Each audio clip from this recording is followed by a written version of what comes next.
자, 보세요. 우리가 이제 신화, 전설, 민담, 신화. 여러분, 신화가 영어로 뭐죠? 그건 알죠? 아, 신화를 모르시네, 영어로. 전설, 레전드는 알아요? 레전드. 아니, 전설, 레전드도 모르. 아, 전설, 레전드라고 그러잖아. 아, 이 사람 레전드야.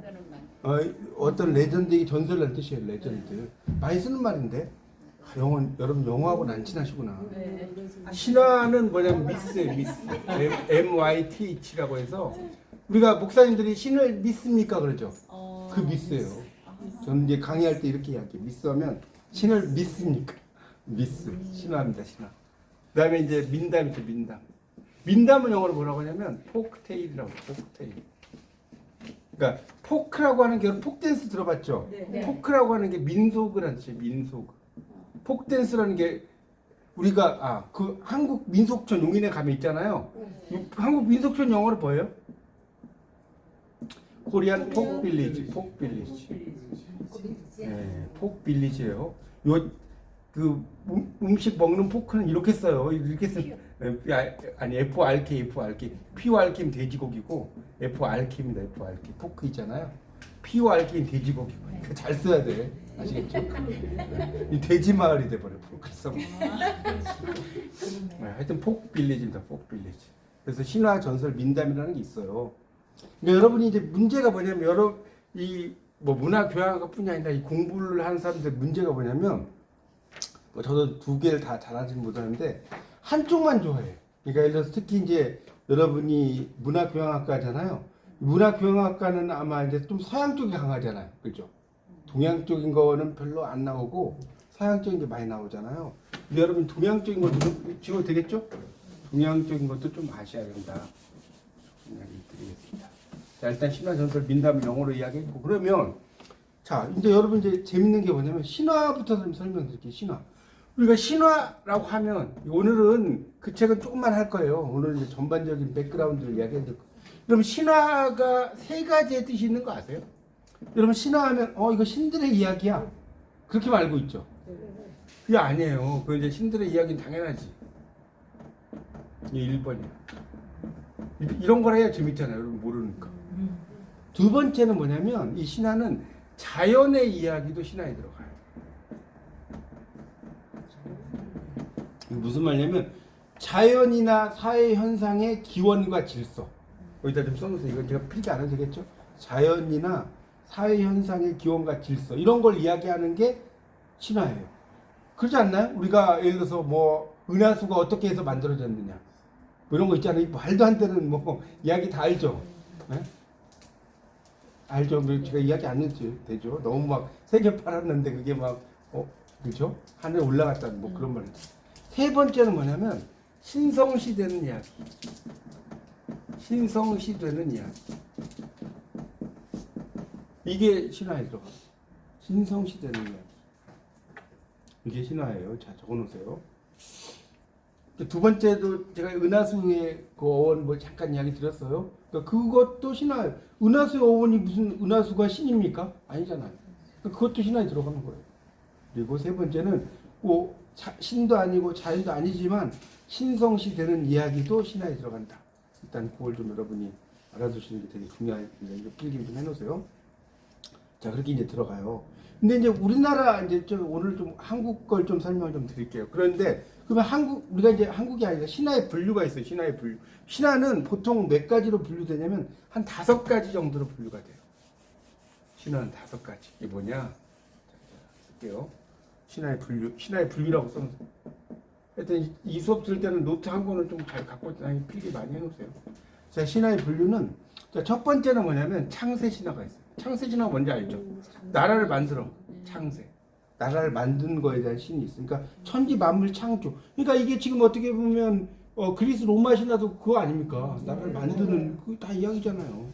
그렇죠? 창세 신 성격, 행위 이런 것들 그런 거고요. 두 번째는 무조 신화가 있어요.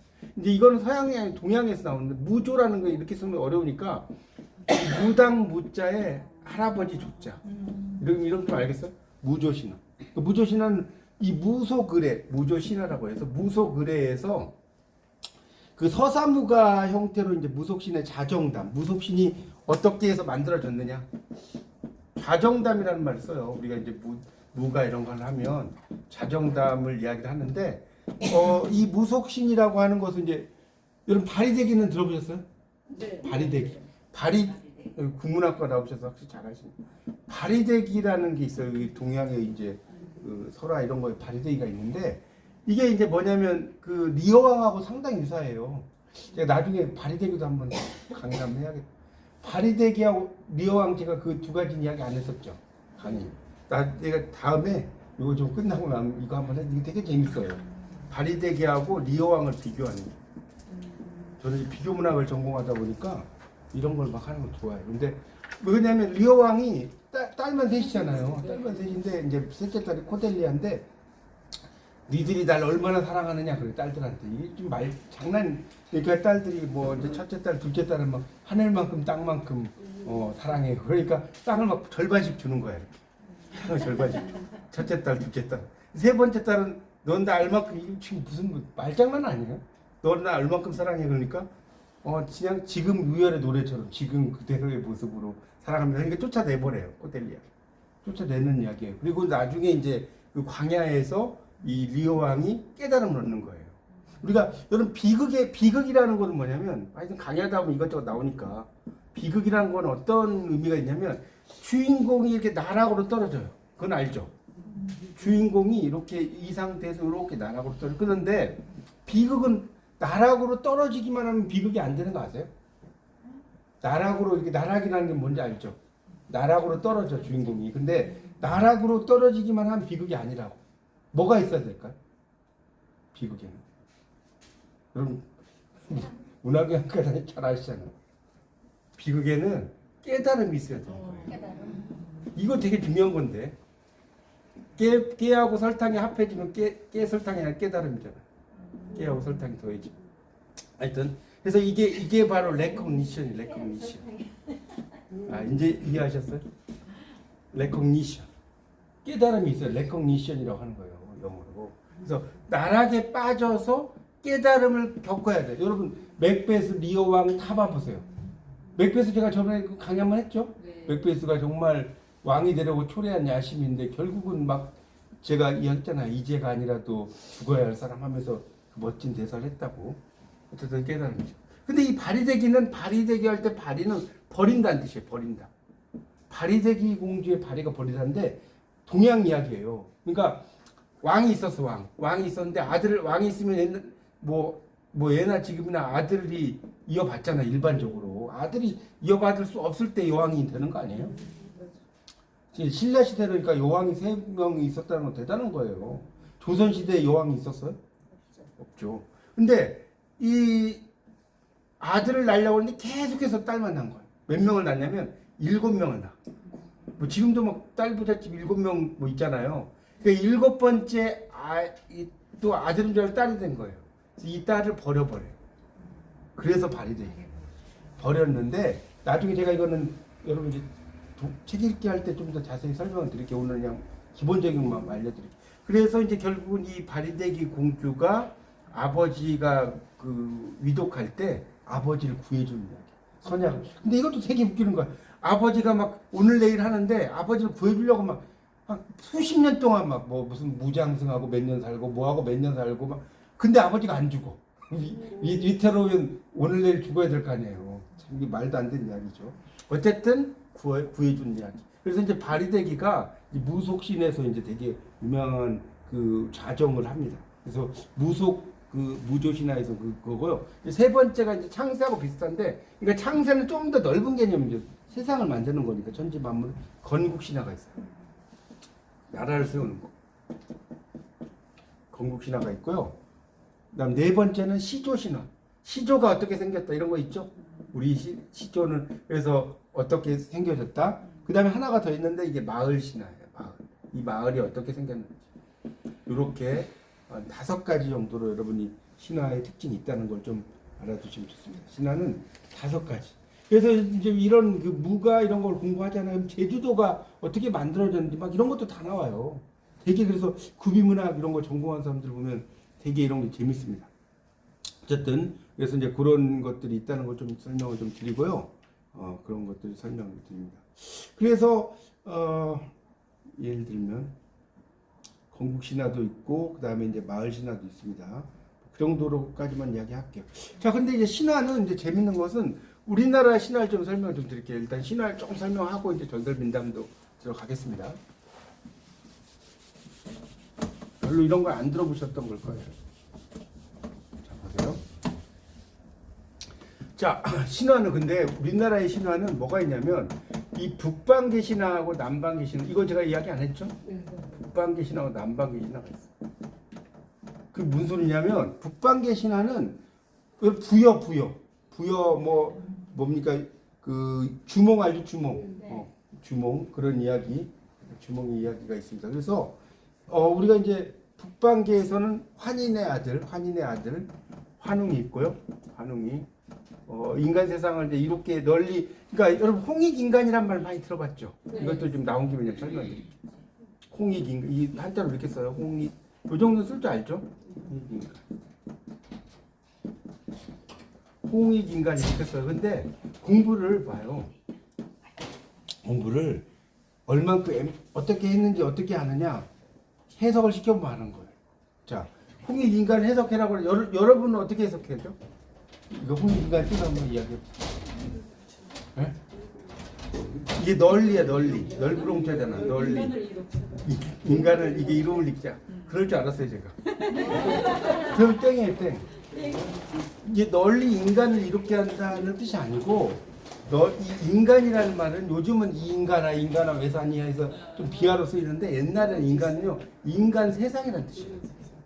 인간하고 인간 세상은 천지 차이죠. 그러니까 널리 인간 세상을 이롭게 한다. 이게 홍익인간. 알겠죠? 이 널리 인간.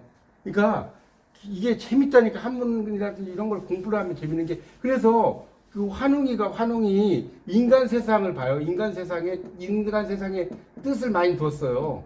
인간 세상에 뜻을 두었어요. 자, 그걸 이제 한자로 어떻게 쓰냐면 이렇게 써. 자, 읽어보세요. 수의천하. 또 틀리셨네. 이 숫자가 아니에요. 이때는 이게 사귀천하예요. 그러니까 수학할 때는 수라고 있는데 이때는 사기라고 해서 이게 자주삭자예요. 자주삭자. 여기 의미 여러 가지가 있단 말이에요. 그래서 사귀천하라고 읽어야 된다니까. 그러니까 자주 천하의 뜻을 두었다. 이해가요? 보시죠. 그러니까 여러분 보세요. 공부를 한 사람과 안 한 사람 차이를 아시겠죠? 제가 여러분보다 조금 더 한 것 같아. 지금 여러분이 수의천하라고 하시는 거 보니까. 사귀천하예요. 아시겠죠? 수의천하 아닙니다. 그래서 자주삭자. 오픈하면 알죠. 오픈은 알죠. 이 정도는. 종종 천하의 뜻을 두었다. 누가? 환웅. 그래서 봐요. 여러분들 이런 게 되게 재밌다니까요. 북방계하고 남방계의 차이점이 뭐냐면 이 북방계는 부모의 존재가 있어. 무슨 소리냐? 자, 환인의 그 아들이 환웅이 있어요. 환웅이 인간 세상 뜻을 뒀잖아. 그것까지 알죠. 근데 환웅이 뭡니까? 그래서 이제 곰 이야기 다 알잖아요. 그거 모르시는 분 뭐 있습니까? 곰하고 호랑이가 막 사람이 되려고 했다가 호랑이 뛰쳐나가고 그건 제가 자세히 안 해도 되겠죠? 그래서 곰이 뭐예요? 여자로 변했잖아. 웅녀. 그래서 여기서 누가 나와요? 단군이 나와요. 그래서 그런 말 있잖아. 우리나라 최초의 신부는 누구냐 했더니 원래 김대건인데 웅녀래 웅녀.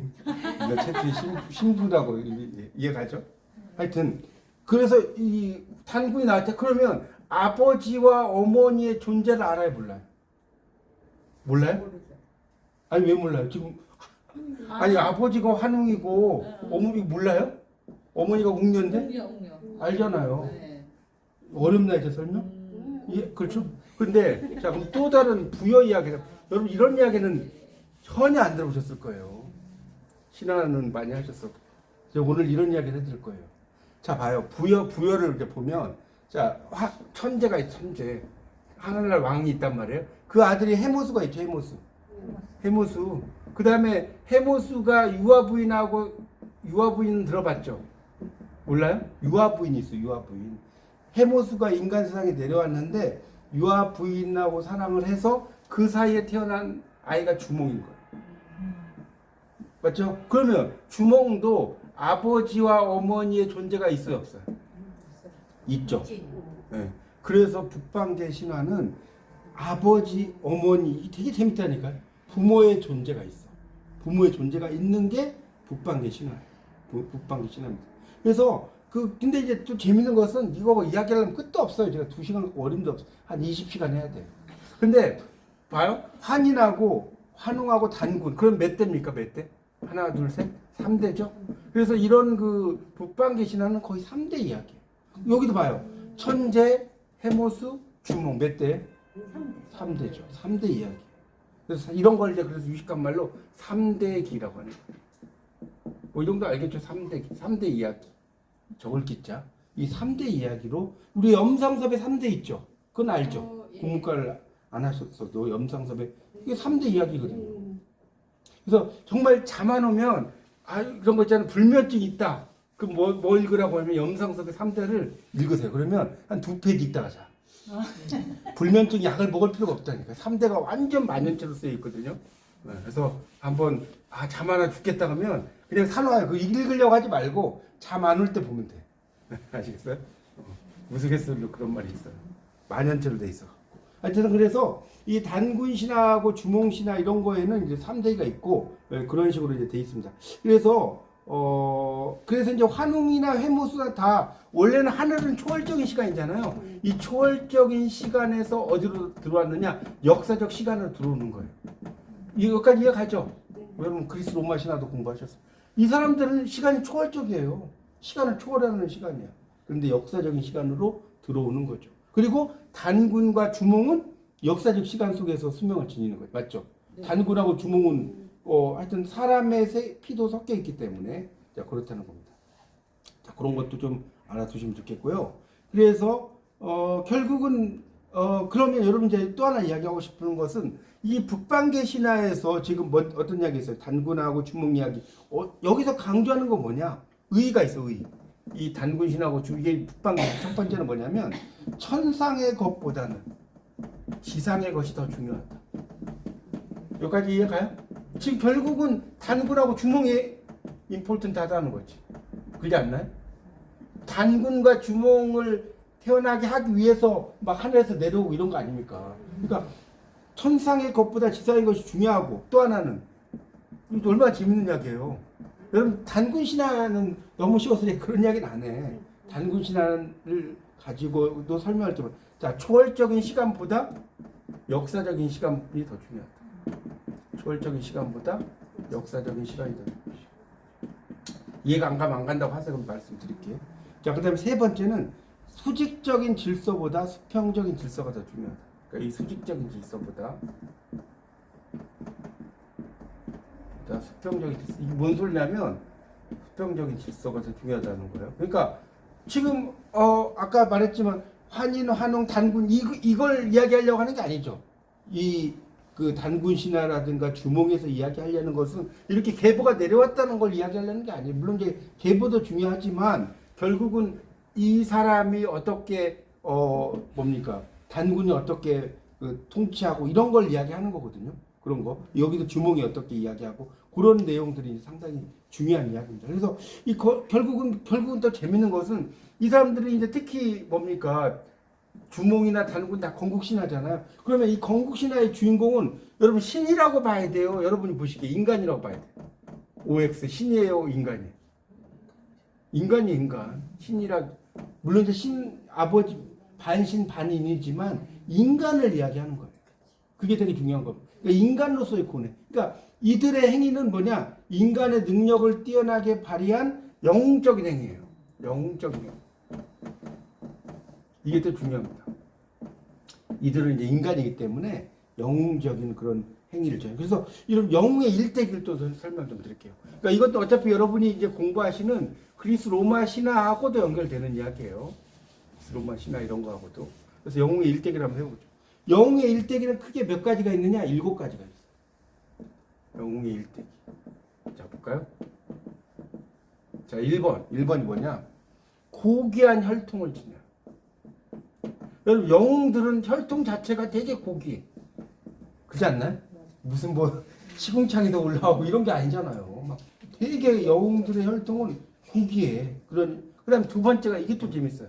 자, 영웅은 자 정상적으로 태어날까요? 비정상적으로 태어날까요? 네, 비정상적으로 태어나. 비정상적으로 태어난다고요. 예를 들어서 우리나라 이야기 해볼까요? 알에서 태어난 난생신화 들어봤죠? 난생신화가 여러분 사람이 알에서 태어날 수 있어요? 없잖아요. 석가모니가 제가 몇 가지 이야기할게요. 석가모니가 있어요. 석가모니는 어머니가 마야부인인데 어머니의 겨드랑이에서 태어났다고 해요. 겨드랑이. 그 이야기 들어보셨죠? 뭐 실제는 아니겠지만 겨드랑이에서 태어나가지고 태어나자마자 8걸음을 걸었다는 8걸음. 태어나자 그래서 천상천하 유아독존이란 말 들어봤어요? 하늘 뭐 땅 아래 나 혼자 존재 이렇게 이야기를 했다는 거예요. 뭐 자기 이제 뻥이 지겠지만 이렇게 이제 막 있어 보이게 하는 거예요. 노자도 영웅이잖아요. 노자는 이 사람은 정말 웃겨요. 엄마 뱃속에서 80년 동안 살다가 태어나.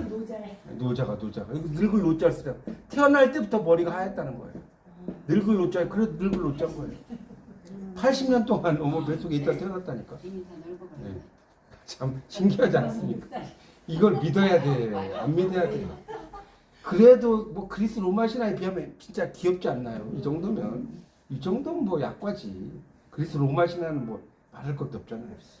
됐죠? 이게 이제 비정상적. 제가 이해를 돕기 위해 설명드린 거예요.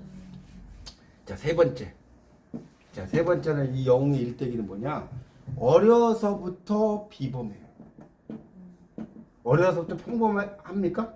다 비범해. 그러니까 평범하지 않아. 이 사람들. 그렇죠?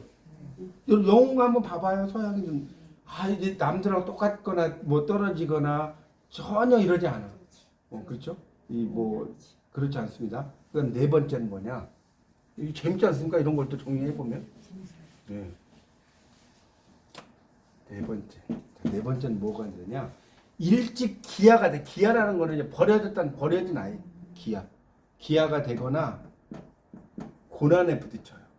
항상 그렇게 돼요. 영웅은 고난에 빠지지 않으면 영웅이 아니야. 그러니까 여러분이 이제 공부하신 뭐 여기 오디세이아도 그렇고 뭐 일리아드든 그리스 로마 신화 생각해 보세요. 항상 고난에 빠질 수밖에 없다니까. 고난에 영웅이 잘 먹고 잘 살아서 태어나가지고 그럼 여러분 왜 읽습니까 그런 걸? 왜 읽어요? 뭔가 이 사람이 고난에 빠져가지고 우리도 인생도 그렇잖아요. 막 N법칙이라 해서 막 성공했다가 슉 완전히 다 망해 먹었다가 이렇게 올라가고 이래야 있어 보이는 거지. 태어날 때부터 금수저가지고 죽을 때까지 잘 먹고 살다가 죽었어. 이게 읽을 필요가 있어요? 그렇죠. 제 말이 맞잖아요. 그래서 버려진 아이, 고난 이게 4번이고요. 자, 그럼 이제 여기서만 끝나는 게 아니야. 자, 버려지고 여기서 또 끝나면 이게 문제가 되잖아요. 영웅 별거 아니네. 그럴 거 아니에요. 이거 어떻게 되냐? 반드시 구출이 돼. 구출, 구조. 구출이라는 게 구조잖아요. 세이브.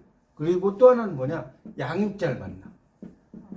자, 봐요. 버려졌는데 아까 바리대기도 영웅이란 말이에요. 일종의 여자 영웅이에요. 바리대기 버려졌어. 누가 구하죠? 그러지 않나요? 다 이런 작품들을 보면 다 이렇게 버려져도 그 웨디푸스 컴플렉스, 웨디푸스도 그거 아닙니까? 버려진 아이를 키워가지고, 그렇죠? 그런 이야기잖아요. 다 아시다시피.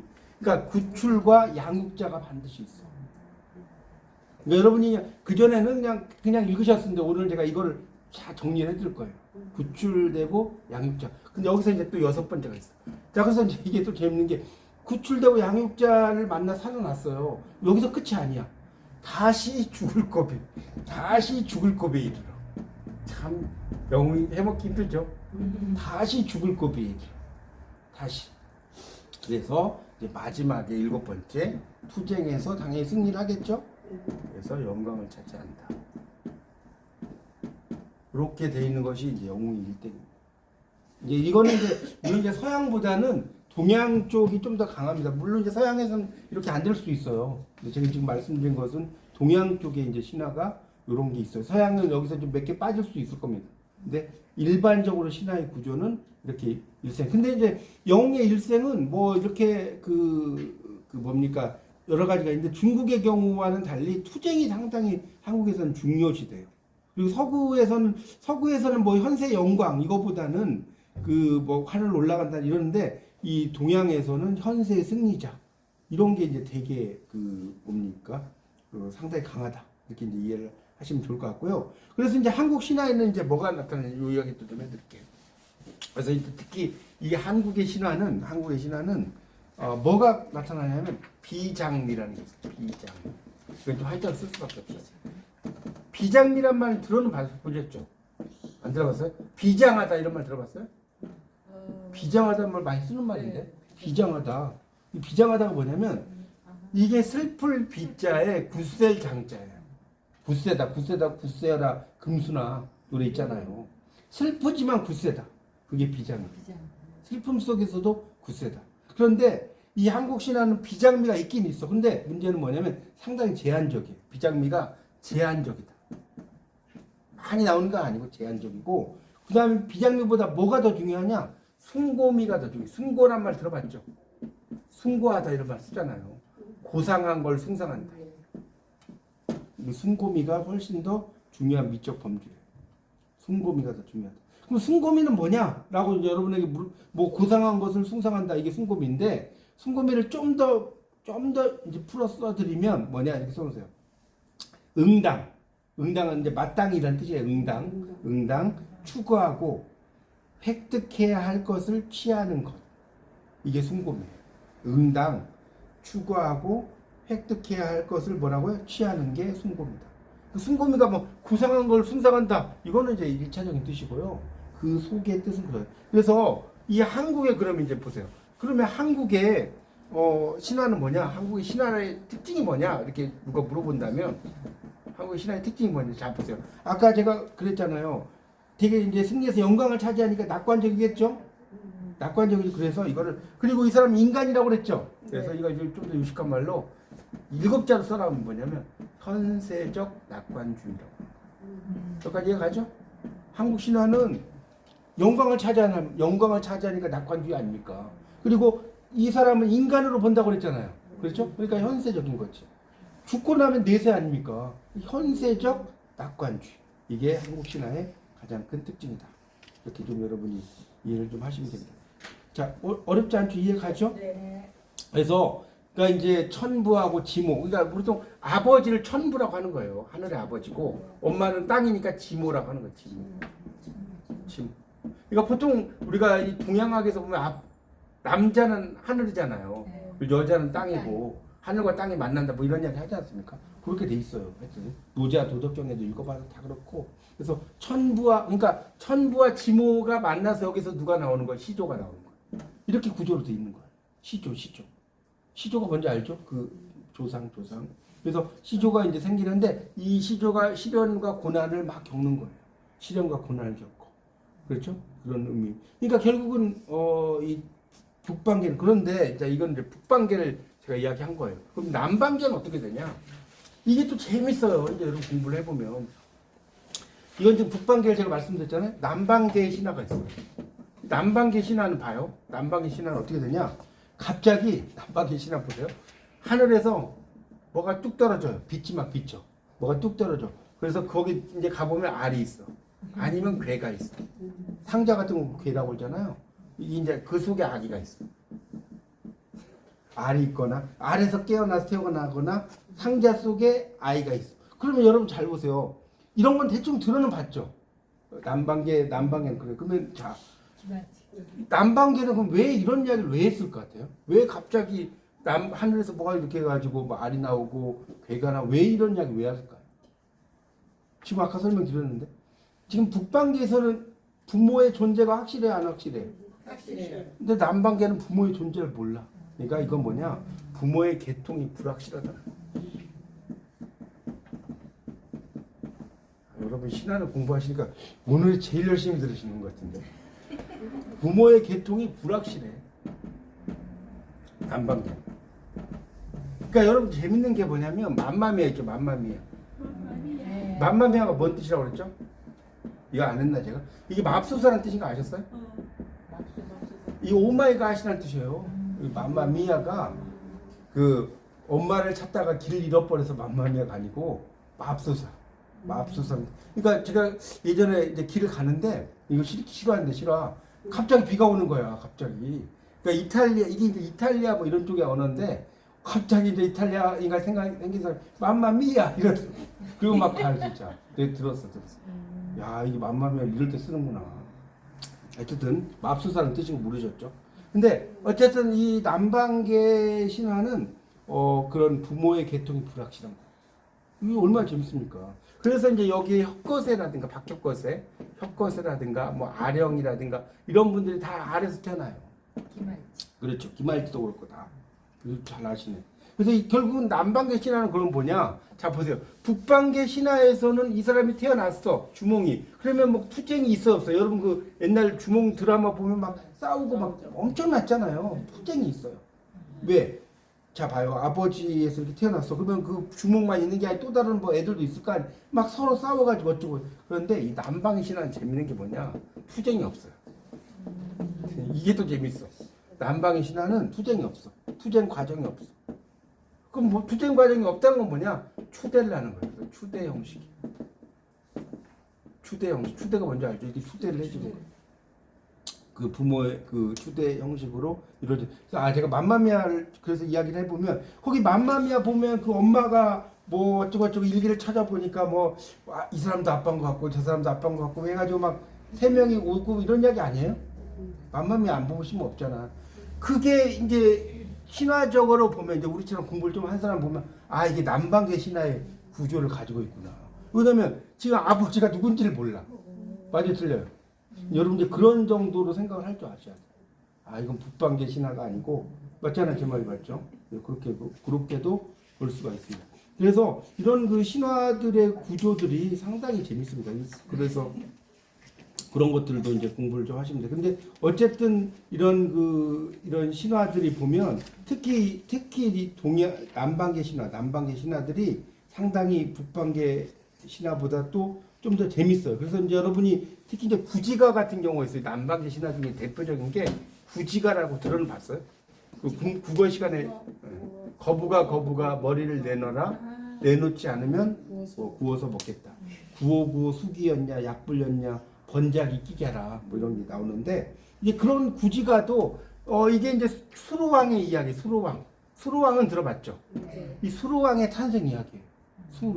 수로왕의 탄생 이야기인데 여러분 이 신화가 이제 여러분은 이제 이렇게 생각하실 거예요. 서양 동양 신화는 뭐 단군 이야기 나오고 곰에서 사람밖에 안 나오고 별로 영향가 없다고 생각하는데 엄청 재밌어요. 왜 그러냐면 봐요. 이 수로만 가지고도 설명을 드리면 이게 봐요. 머리 숫자죠. 머리 숫자. 그다음에 이게 드러낼 노자거든요. 수로가 드러낼 노자. 그런데 수로가 또 여자도 수로가 있어요. 수로 부인 들어봤어요? 수로 부인? 안 들어봤어요? 수로 부인이 있어요. 수로 부인.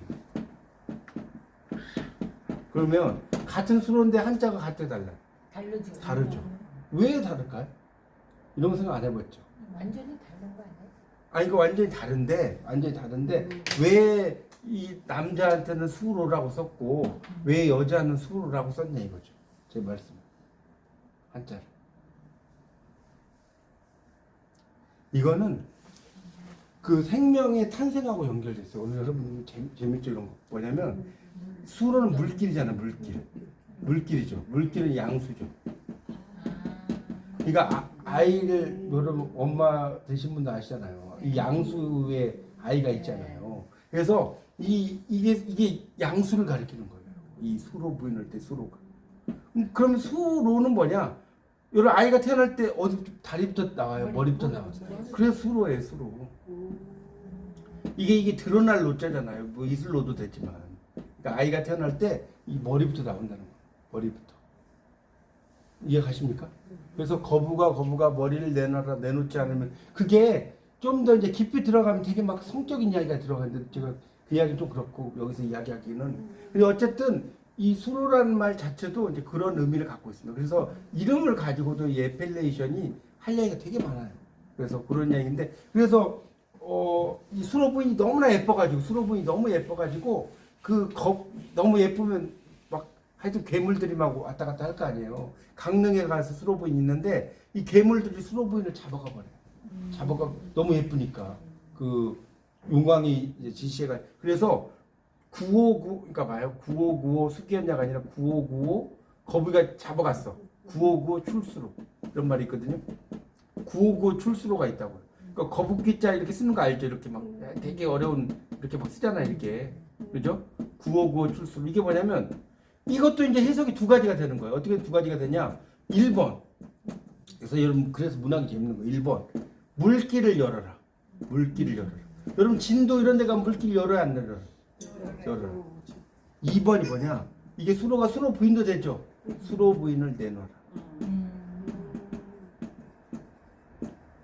내놓아라도 됩니다. 그래서 문학이라는 것의 가장 매력이 뭐냐? 바로 앰비규어티는 뭐냐? 앰비가 둘이거든요. 두 가지 이상의 의미를 가져야 돼. 읽었는데 똑같아. 여러분 시를 읽었는데 난 아침에 일어나서 뭐 밥을 먹고 잠을 잤는데 너무 행복한 이게 시입니까? 그런 시가 아니에요. 여러분 정현종의 섬에 보면 왜 정현종의 섬이 멋있냐면 딱 두 줄이거든요. 사람들 사이에 섬이 있다. 정현종의 섬은 들어봤죠? 정현종의 섬 딱 두 줄짜리더라고. 사람들 사이에 섬이 있다. 그 섬에 가고 싶다. 이게 시인데 엄청 유명한 시예요. 가고 싶다. 그냥 만약에 여러분이 시를 쓰는 섬이 있다. 그 섬에 가고 싶다면 이게 시가 될까요? 시가 안 돼요. 왜 안 되냐면 이거는 그냥 1차적인 의미밖에 없잖아요. 근데 어디에 섬이 있어? 사람이. 그러면 이제 이게 막 복잡해지는 거예요. 아, 사람들 사이에 섬이 있다는 것은 사람과 사람의 연결도 될 수 있고, 그죠? 사람과 사람의 단절도 될 수 있고, 단절. 세 번째는 실제 섬도 될 수 있어. 그러니까 이게 한 가지 뜻만 되지 않구나. 그래서 이게 유명하신 거예요. 그래서 또 재밌는 것은 시옷이 계속 연결돼. 봐요. 그 섬에 가고 싶다. 막 있죠. 사람들 사이에 섬이 있다. 그 섬에 가고 싶다. 여기 시에 또 있는. 그렇죠? 그래서 시옷 의미 계속 연결됩니다. 어쨌든 여러 가지 맥락들을 가지고 있어요. 그래서 이런 아래서 태어나거나 뭐 이렇게 태어났지만 결국은 부모님의 존재를 남방계에서는 이야기를 모르고 괜찮아. 그렇고 빨면 돼. 북방계는 그렇다는 거예요. 자, 그래서 이제 그런 의미로 이제 정도로 이야기하고요. 그래서 이제 제주도 이야기도 좀 해야겠다. 제주도에 가면 여러분 제주도에 이제 그 이야기도 할게요. 보세요. 이거 할게 너무 많지 5분만 더 하고 싶게요. 제주도에 가면 여러분 삼성혈은 들어봤어요? 네. 아, 가보셨어요? 네. 오, 대단. 네. 삼성혈인데 이게 이제 고시, 부시, 양시거든요. 고시 부시 양시. 네. 그래서 여기 을라가 붙어. 을라가 붙는다고. 나가 아니 을라 안 하고 써야 돼. 고을라, 부을라, 양을라인데 이 을라가 뭐냐면 왕이란 뜻이에요. 왕. 그러니까 여러분 근초광 이런 거 예전에 TV 할 때 어라하란 말 들어봤어요? 안 들어봤어요? 아니 어라가 아니라 어라하. 안 들어. 근초광이라는 드라마에 어라하 이런 게 있었다니까. 백제 시대. 근초광 드라마에 그 어라의 어원이 을라예요. 이 을라에서 어라하가 나온 거예요. 진짜. 아니 어라 제 말이 못 믿겠다 하면 인터넷 찾아보세요. 어라가 나온다니까. 이게 뭐라고? 왜 못 믿어요? 아니 이거 못 믿을 수 있잖아요. 그래서 이 어라하라는 게 왕인데 요 을라에서 나왔는데 그래서 이 고시와 부시와 양시가 땅에서 올라왔다는 거예요. 그래서 삼성혈이 뭐냐면 새 성씨가 나온 구멍이란 뜻이에요. 삼성혈. 그런 의미로 이제 쓰이거든요. 그러니까 이런 게 또 재밌는 게 뭐냐면 일반적으로는 그 왕들이 보세요. 하늘에서 막 올라오잖아요. 그렇죠? 그런 걸 이제 우리가 뭐라고 하냐면 이걸로 할 얘기 너무 매크로코스미라고 하는 거예요. 매크로코스. 오늘 막 기사런 거 많이 듣죠. 대우주. 근데 이렇게 막 땅에서 나오고 이런 건 매크로는 아니겠죠. 뭐라 그럴까요? 여러분 아주 미세한 걸 뭐라고 영어로? 미세하다. 여러분 그 현미경이 마이크로스코프인 거 알아요? 마이크로코스미라고 하는 거예요. 이게 소우주라고 하는 거예요. 소우주. 아까 을라를 또 나중에 뭐라고? 을라가 어라하가 그러니까 나중에 을라에서 이렇게 어라하가 나왔다고. 이 왕이라는 뜻이라고 왕. 그래서 고주몽 부여도 고을라잖아요. 고을라. 그렇죠? 그러니까 부여도 이제 이렇게 제주도하고 나중에 또 연결되는 거예요. 이게 원래 이제 제주도도 이 백제나 뭐 이런 고구려의 유민들이 이렇게 내려가서 만드는 거예요. 처음에 뭐 있었던 건 아니고 하여튼 이제 그렇습니다. 그래서 그런 그 고구려에 가면 이렇게 이제 그런 그 뭡니까 부여계와 고구려계에서 이렇게 나와요. 그 왕들이 오라하는 뜻입니다. 하여튼 그래서 왕국을 형성하는 집단의 우두머리에게 붙이는 호칭이 오라라는 그런 호칭이 또 있습니다. 오라 그런 의미가 있어요. 그래서 그런 이제 그 사물라 전승이라고 하죠. 세 명의 을라에서 이제 나왔다는 그런 전승들이 이 제주도에 가면 엄청나게 많이 있어요. 그래서 여러분이 제주도를 이렇게 가시면 이렇게 삼성열도 공부하시고 그런 걸 하셔야 돼요. 제주도 가면 여미지 가고 뭐 이런 데만 가잖아. 그렇죠? 정방폭포 이런 데만 가고. 그러니까 그런 데 안 가야 돼. 이거 말고도 뭐 제주도에 갈 때 이렇게 되게 많아요. 이렇게 많은데 그건 그런 게 있는데 좀 쉬었다 할게요.